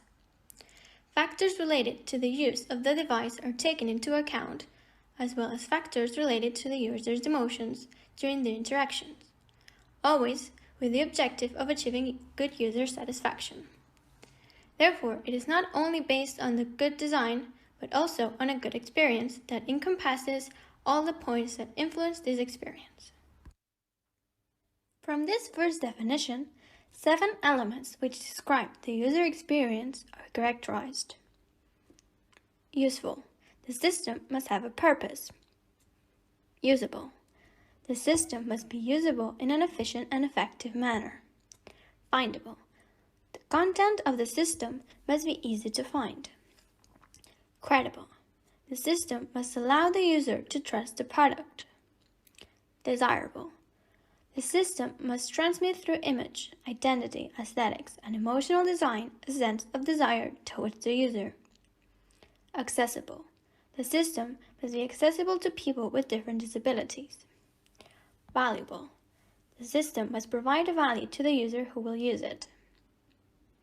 Despite the many definitions of the user experience, we have chosen this one since we find that it has the more classified definition, which is important to fully understand how it works. In order to obtain relevant data in the evaluation of the product, it is important to take into account that the product must be in the development phase. This is so that the users can evaluate the functionalities and features of the prototype. In the user experience evaluation, there exist many methodologies and techniques. However, we are focusing on one. We recommend that all the users participate at the same time so that they can interact with each other and generate collaborative doubts and comments. The evaluation is divided into 3 distinct parts. The first part is the phase, which is previous to the test, where it's prepared and organized. The second, the test itself. And finally, the phase where the data is analyzed.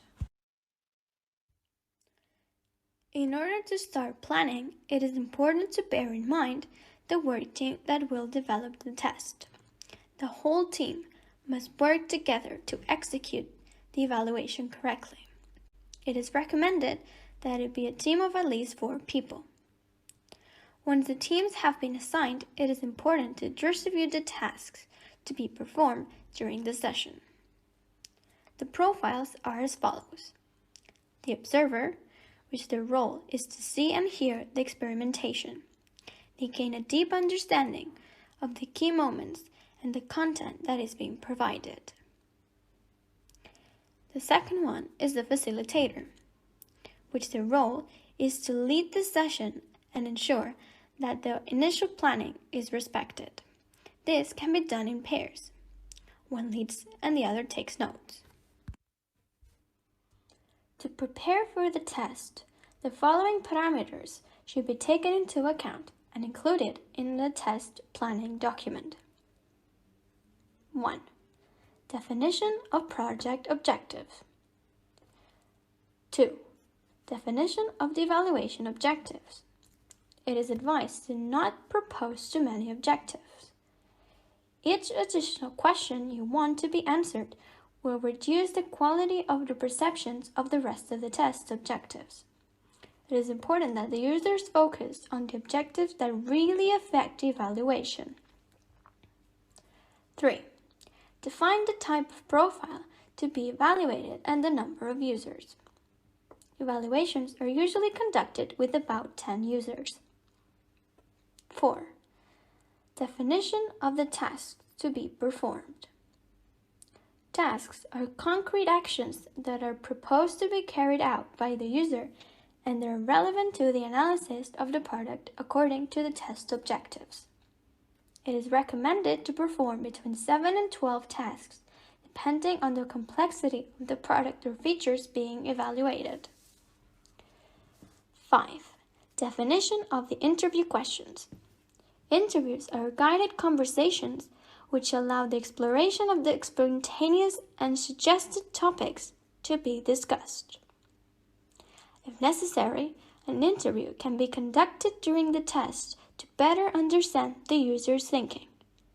Therefore, some questions can be planned to give support. 6. Materials or resources needed. The list of materials and resources needed to perform the test. And finally, 7.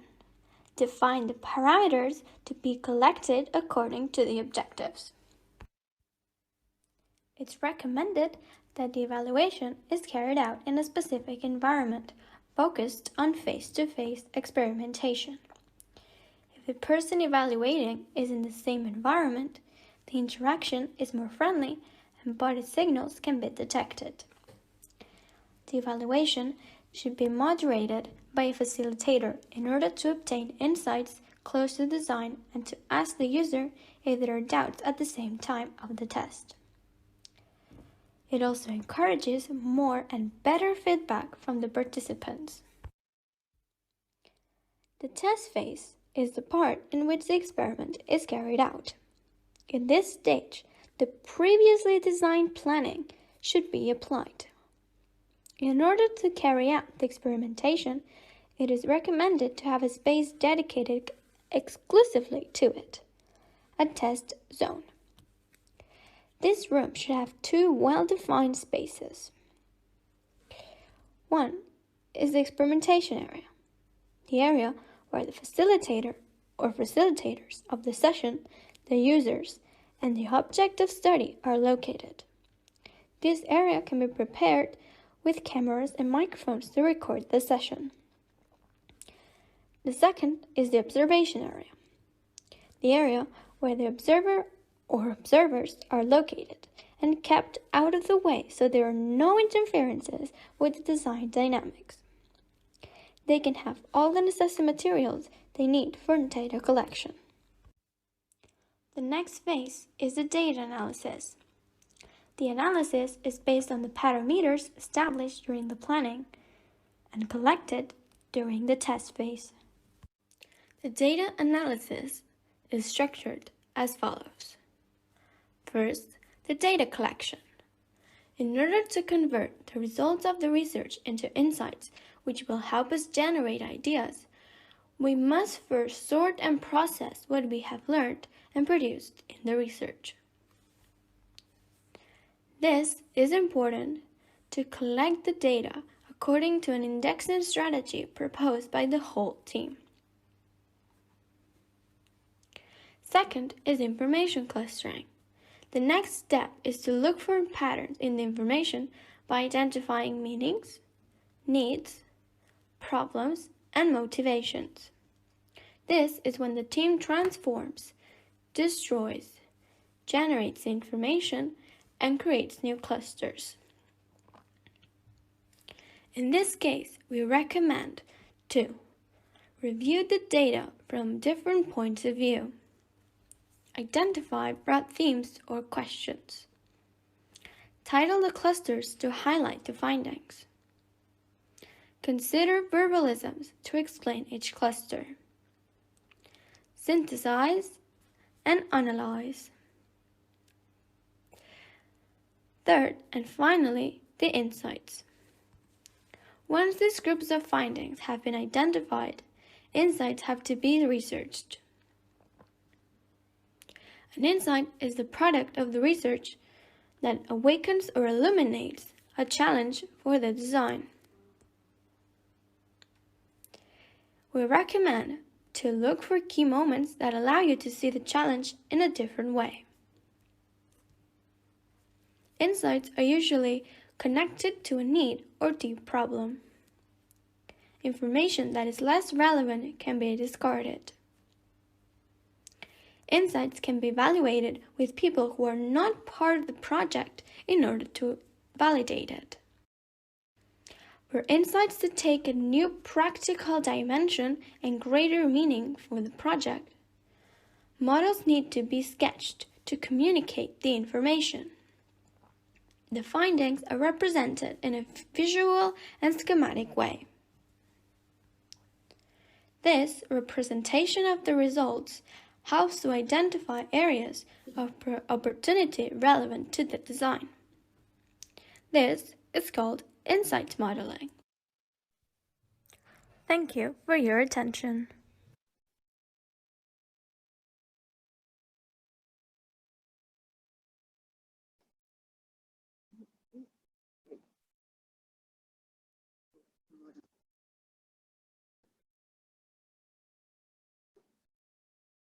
Okay, let's make it easy. Okay, let's make it easy because there is a lot of content or a lot of words and knowledge inside the video. Okay, also you have documentation. So let's make it easy and share your experience or how will you do it in your classroom. Okay. With two simple questions, okay? So, in which of your subjects will apply this user experience? Remember that the user experience will be conducted by your students, okay? You don't have to conduct the user experience. It's your students that have to apply user experience in one of their project, okay? So, we will give you 5-10 minutes, okay, to think about where or in which subject and activity you will apply or you will demand this your experience to your students, okay? And why? Okay, simply these two questions, okay? In which assessment, activity, project of one of your subjects and why you think it's ideal to apply this your experience in that activity. Did it explain myself? It's clear? Okay, so we will give you 5-10 minutes and then you will share with us where and why. Okay? Maybe you can, if you are a teacher from the same school, all of you are from different schools? No, there are 1, There's 2, a need. 3, 4, 5. 5 from the same school, and then Francesco is other school, Giuseppe other school, and Cristiana other school. Okay, so if you are from the same school, same subject, okay, you can make pairs or groups, and well, we can make groups. Or directly here in discussion for them to speak about it. Whatever you want. I don't mind. Si no tendrías que saber el nombre de todos y vas a Yeah. ¿no? Yeah. Okay, make it as you want. Okay, if you have to make groups, or if you want to make groups, you have to do it outside this room. Okay. Can you send the link of the video again, please? I want to look again faster. The link is in the website, in the platform of Grial. Could you enter? Could you enter, Gulay? Yes, okay. Yeah, and there you can find the pill, that this one is user experience, and then you will find there the written description, a PowerPoint, and the video. I can, yeah, okay, vale, perfect. Per quelli dell'Italia, io credo che tutti quelli del Sabinianum debbano fare riferimento a Barbara, perché è lei che ha l'accesso. Invece Francesco tu ce l'hai, Giuseppe anche tu ce l'hai, perché l'abbiamo visto prima. Sì, ce l'ho. Ok, Cristiana non so se riesce a farlo perché è stata al telefono, comunque va bene. We are from the same school, Yunus Emre, Isa, and Gülay. Francesca, mi puoi ricordare come... Aspetta, qualcuno deve spegnere il microfono da te, Elisabetta. Ok. Porque de ahí es el Zoom, de ahí es la raíz, sí. Vale. ¿Empezamos a contar ya? Sí, como a la 35 así. Okay, Sí. so if in 10 minutes, okay, more or less, we will give you voice, okay, to share with us why did you select that subject or activity, okay, explain the context of the activity. Okay, so in 10 minutes.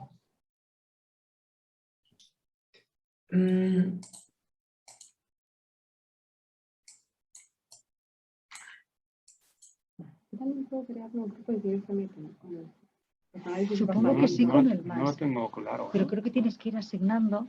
Sí, hay que asignarlo, no pueden ellos autometerse. Vale. No, estoy seguro que no. Depende de cómo se... Si van como masters nos tienen que ir asignando para poder derivarnos a la sala. But we need to do here or like before in different rooms? No. Que tendrías que saber quién es quién, ¿no? Vale. Because I found that I think in the first meeting, in the first pill with Elena and Roger, you did make some groups, right? Yes, but maybe because Roger created the different room and we can move. Maybe it was or Elena or Roger to move. Vale, okay. So I will create rooms, and I think, a ver cómo volver así.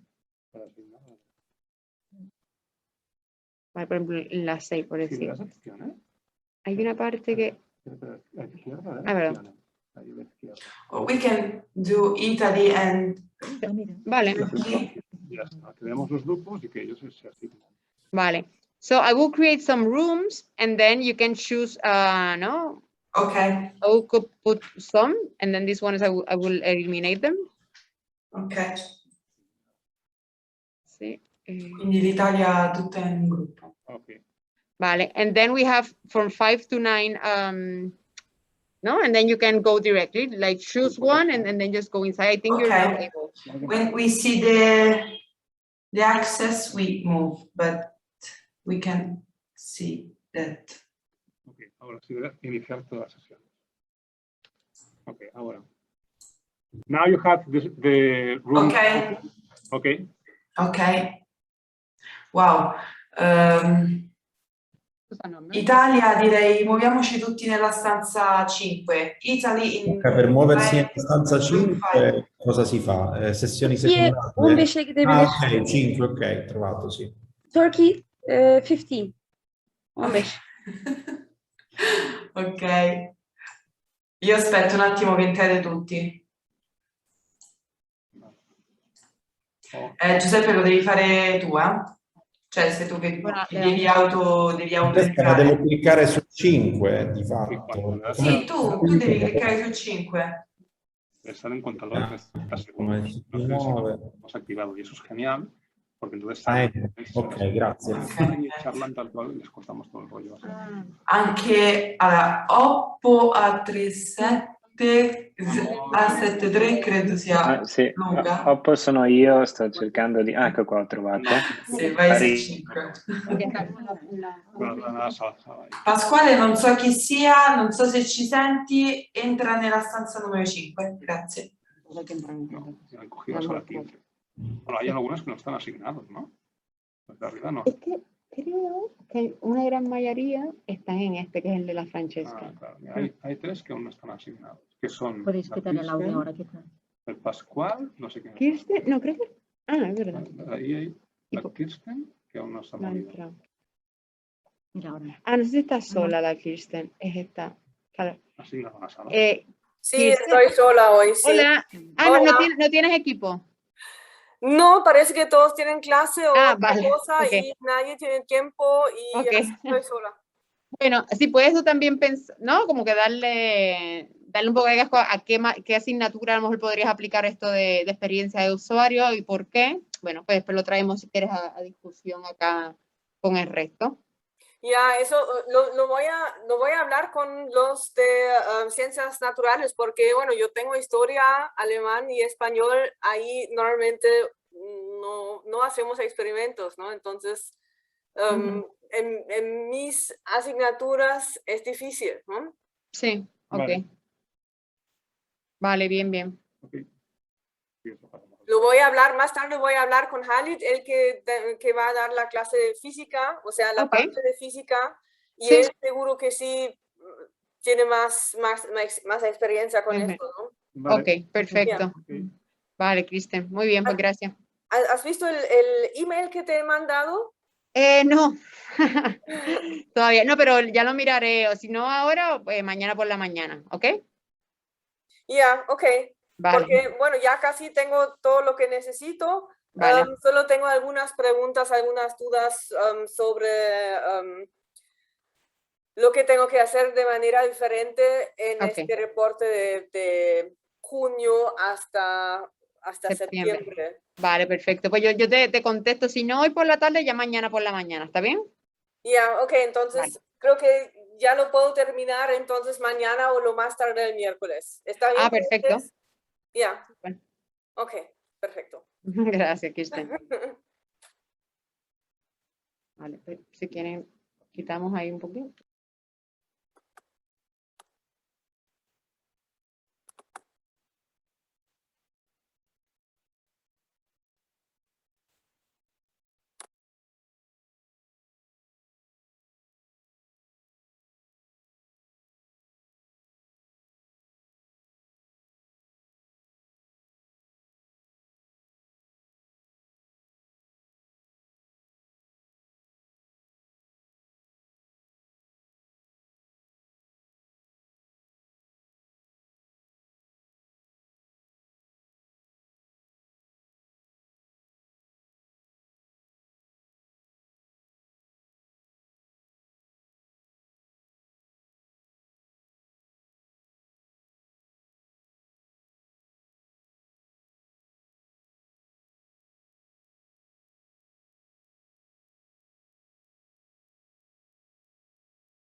Vale, ya está. Yo igual la puedo mover, ¿no?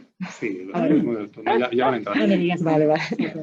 Ah, vale, ya está. Y acá también se fue. Y acá, vale, estamos todos aquí. Ok, vale, perfecto.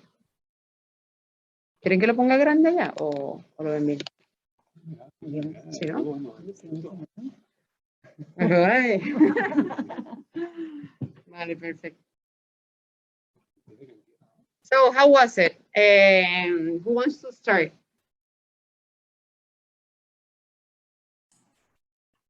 Venga, Fidae.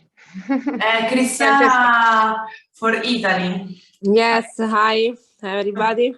I'm Cristiana for Italy. I have some problem with connection, so I can use the video on. But we have discussed about your methods, in particular for using the scientific laboratory. For example, starting from planning, initial planning, to use some scientific instruments to make a plan, a scientific plan of the process that we are using to do some experiments, for example, and then with the cooperative learning, make cooperative climate between students, allowing them to discuss about the process, the methods, how they can use the scientific instruments, for example. But we're asking between us how can we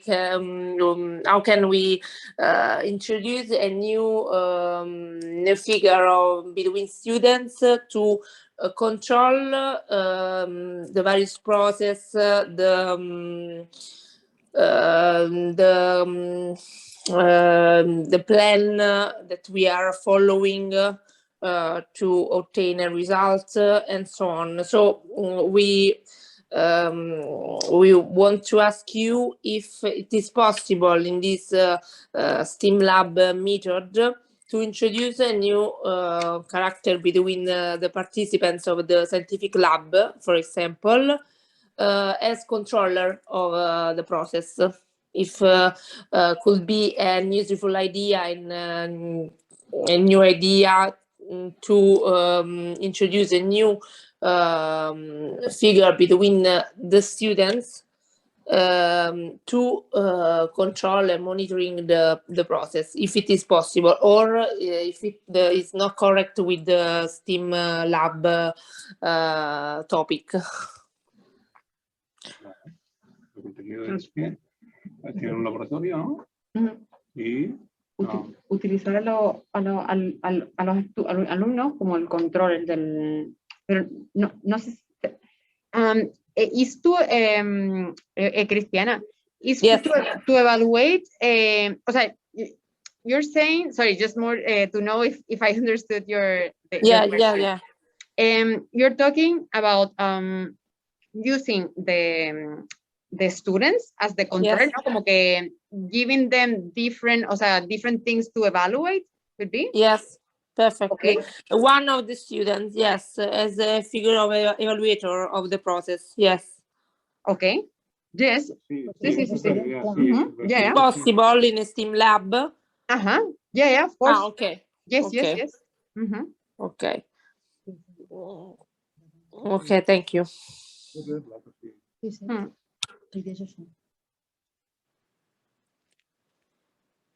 Okay, but super. Yeah. From Cristiana, no, that you have like a scientific lab in your school, right? Yes, we are working to improve our scientific lab because there are some ancient instruments that we are working to buy new instruments to do a process of innovation of the scientific lab. So it's an hard work, an hard job, but we are working to allow the students to use the laboratory and to learn new methods for studying, for example, physics or maths inside the laboratory, because this is the difference between the traditional method, doing maths or physics inside the laboratory with a lot of activities, laboratories, or experiments. We are trying to do this, but it's an hard work. Okay. Bueno, user experience, o sea, I think is a very good method to evaluate it, no? To know, using the student, o sea, or designing or improving, no? As this is a new thing, no? This is the best way, or no? It's a very good tool to use. Also to improve cooperative learning or peer tutoring between them, I think that choosing among the students this new character could be useful for them. Sí, super, Cristiana. Okay, thank you. Perfect, thank you, Cristiana. You're welcome. Next one. A ver, Gulay, the group of Gulay. Yes. We think about science and information technology with cooperative learning. We will use, we thought that. In science, they study at 7th class circuits, series circuits, parallel circuits. And we thought that we can use Arduino in our computer lab. We will, the facilitator show the blink circuit, and the facilitator asked the observers that how can we improve that? What can we do with this circuit when, and we will improve that. The observers will talk about and think about that. What could we do? What could we do now?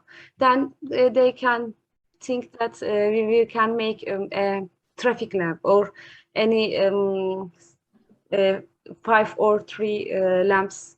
Let's go. Like that, we thought. Okay. El observer, quin paper té l'observer? Observa, recollir les dades, mirar que el protocol s'estigui seguint, que el facilitador faci la feina, i avisar el facilitador en tot moment que els alumnes estiguin parlant en veu alta per explicar el protocol, saps? I explicar el que senten, no només fer, saps? I sobretot l'observació que és recollir dades. Què diuen exactament els alumnes respecte a un ús, observació d'algun que s'hagi acostat a l'objecte, s'hagi espantat i retirat, observar tot el que està passant a la sala. Por esa pregunta, se refiere a observar. No, ella ha dado cómo piensa que lo pueden aplicar en su laboratorio y explicó cómo los estudiantes dan el feedback de cómo pueden mejorarlo y entonces el observador, bueno, tal cual como el procedimiento, lo que no entendí es qué tipo de laboratorio es, no sé si tú lo entendiste.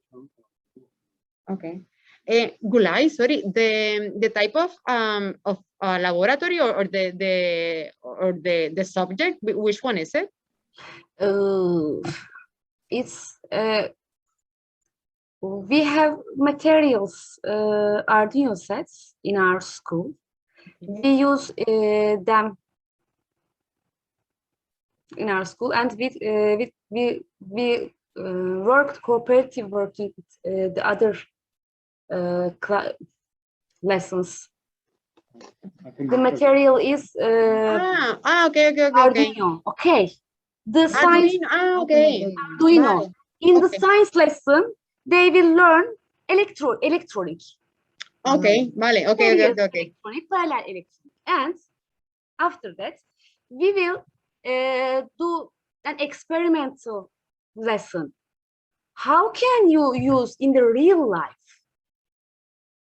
with Arduino? Or we will show a circuit. The facilitator show will only one circuit, the basic circuit, and they will improve by themselves. What can we do with that? With science and with information technologies. Sí que lo importante respecto a lo que dice es que se haga bien, porque si no, no sacan los insights, ¿sí? Para poder hacer una buena propuesta. ¿sí? Porque seguramente ellos van a un aula, observan, empiezan a hablar, lo que decíamos antes.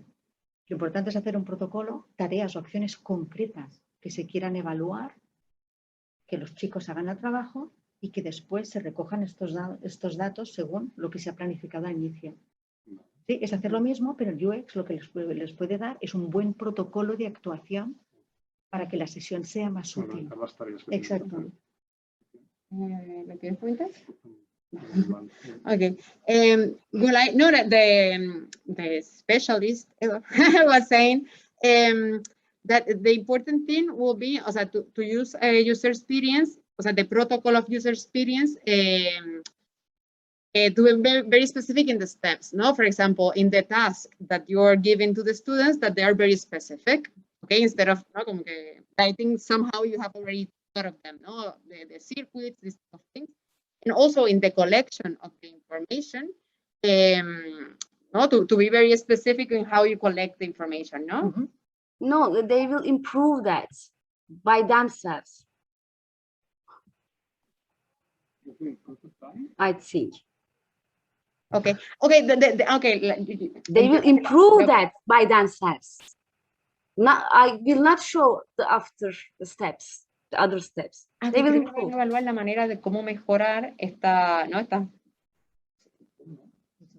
La forma de evaluar cómo mejorar es hacerlo con rigor, establecer un protocolo de tareas, no lo que ellos quieran, sino no se sabrá el proceso.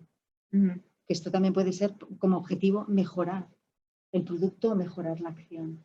Sí, es correcto lo que hacen, pero el UX le da un protocolo y un rigor de las acciones para que los insights sean mucho más válidos y puedan ser más aplicables. ¿Entiendes? Y el objetivo puede ser mejora igual, mejor adaptación. Sí, ella lo hace de una manera, está bien y ya está. Y el UX lo que le aporta es el proceso. Vale. ¿Cómo podría sacar lo bueno de...? No solo vamos a mejorar el Arduino. Lo que decimos, ¿no? ¿Cómo lo mejora? Pues yo qué sé. ¿No? Es establecer un proceso más concreto. Pero bueno, está bien. Eso significa que ya lo están usando, ¿no? Y ya... Super, Gulay. Thank you for sharing. And then, and then, well, the other person was Kirsten. I think it was the last group, no? And she was telling us individually that she will talk also with the science, no, natural science group to see how they can apply also user experience, right, Kirsten? Yeah. No? Yes, that's right, because I'm a language teacher and history teacher, so I don't do experiments in my class.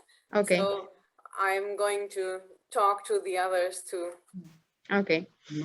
A good thing also not to take in consideration is also that the user experience can be applied to a product, to a process, also to a methodology, no? For example, Kirsten, and thinking this out of the moment, can be also something to evaluate, can be a methodology of how teaching the language, no? It can be, it's a way of getting the experience of, in this case will be the students, out of something. It could be an experience directly, product, no? or a way of teaching, okay? So it can be applied to many subjects.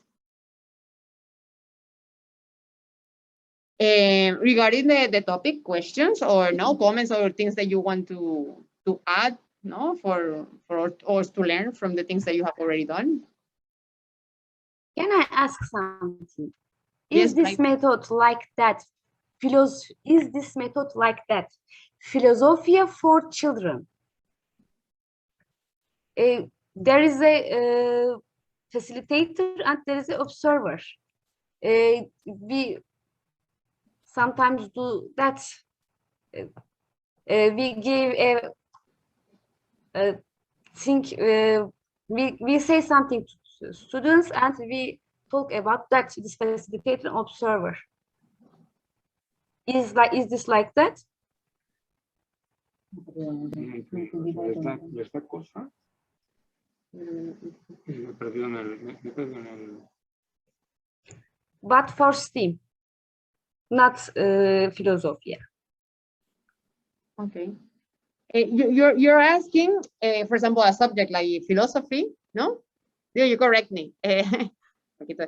You're asking, for example, a subject like philosophy, how to add the user's experience. See, this is what you're asking, and how can it be? It can be, bueno, same thing. We have the observer. That is the no, as there's a facilitator. There's an observer. It's like philosophia for children. I think that. Sorry, my English is not so good. I couldn't say it after I write you. Okay. Creo que lo está comparando con la filosofía. Okay. Yeah. You're comparing this the user experience with philosophy. Okay. Yes, mira, good way to see it. Yeah. Okay. Yeah. Sí. Very good. Vale, pues super. Bueno, you have the all of you know have the documentation on the platform. So again, later on, in your time, review it again. You can read. You have the written documentation. You have the video. You have a PowerPoint also for you to review it again. Once you're going to apply it, and you also have the contact. So any questions that comes after, you can contact us, and then we give you an answer. Okay. ¿Quieren decir algo? ¿No? Vale. Bueno, then thank you very much for being here the 3 hours and also on Friday. And then, bueno, thanks for your assistance and also your participation in the pills. Hopefully, we have also your outputs, later on what comes out from the schools and your application. Then have a good day, good afternoon. See you and thank you very much. See you, thank you. Bye guys, ciao ragazzi.